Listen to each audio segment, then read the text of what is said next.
So hi, another day, another brew day. So for today, mag-brew tayo ng coffee using coffee fin filter. So pakita ko sa inyo kung paano siya gamitin. So hindi lang siya basta-basta lagay ng coffee ground sa loob, then hot water, then ilalagay ito sa ibabaw. Hindi. So may step-by-step procedure tayong susundin. Okay? So first, maglalagay tayo ng coffee ground. So grinded beans na yung gagamitin natin. And yung size niya, coarse to medium coarse. Pwedeng medium fine.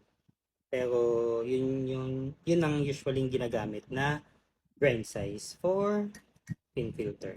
And remove natin itong nasa ibabaw niya.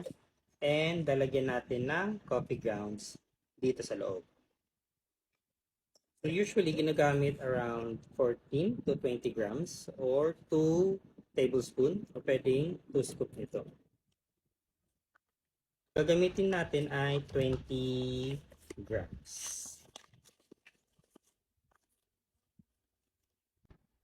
Okay.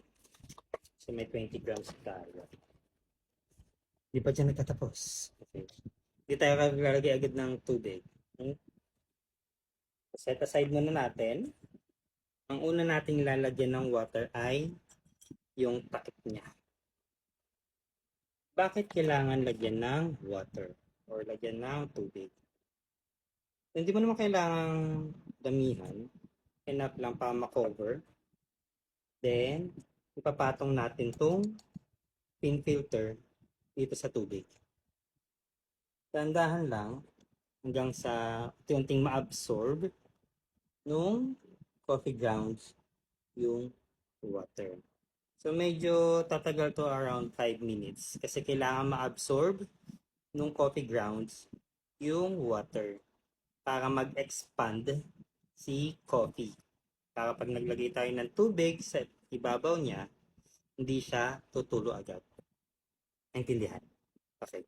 So yun yun. Okay? So hintayin natin ma-absorb nung coffee grounds yung hot water. So ito na, na-absorb na yung tubig ng coffee grounds natin. So that's around 4 minutes. 4 minutes and 12 seconds. Dito sa timer ko. Okay? Tsaka natin siya ilalagay sa baso. Ito naman. Then, tsaka natin ilalagay itong filter sa ibabaw. Patong nyo lang. And tsaka natin siya lalagyan ng tubig. So, isang punong tubig lang. Pero dito, lagay ka lang muna ng konti.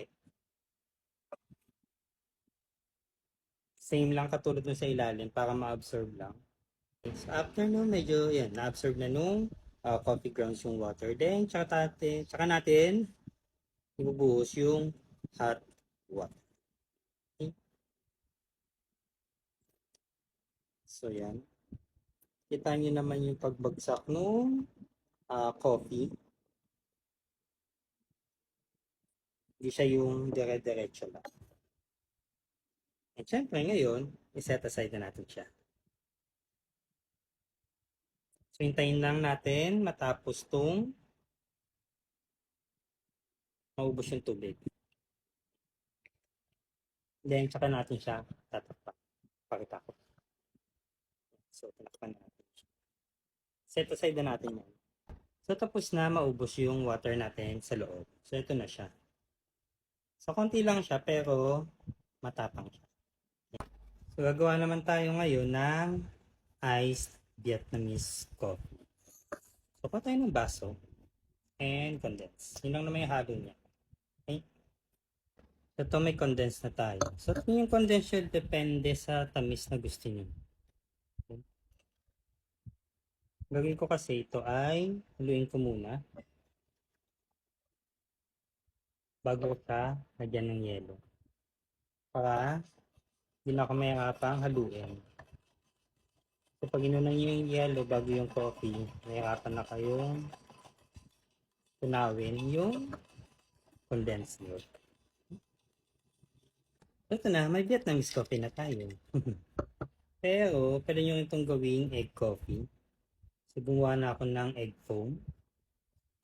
Ihalo nyo lang yung egg foam sa Vietnamese coffee.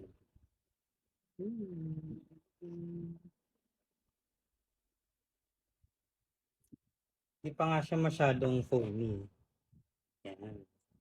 So, dapat talagang magpo-foam siya. So, syempre, hindi pwede hindi natin tikman. Okay. Sarap. So, tinikman ko muna yung Vietnamese coffee.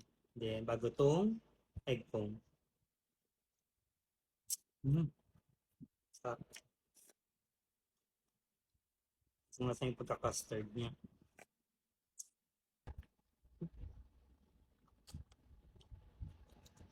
Mas masarap pag ano, combine. Kasi nagmi-mix yung egg coffee. I mean yung egg foam dun sa Vietnamese coffee.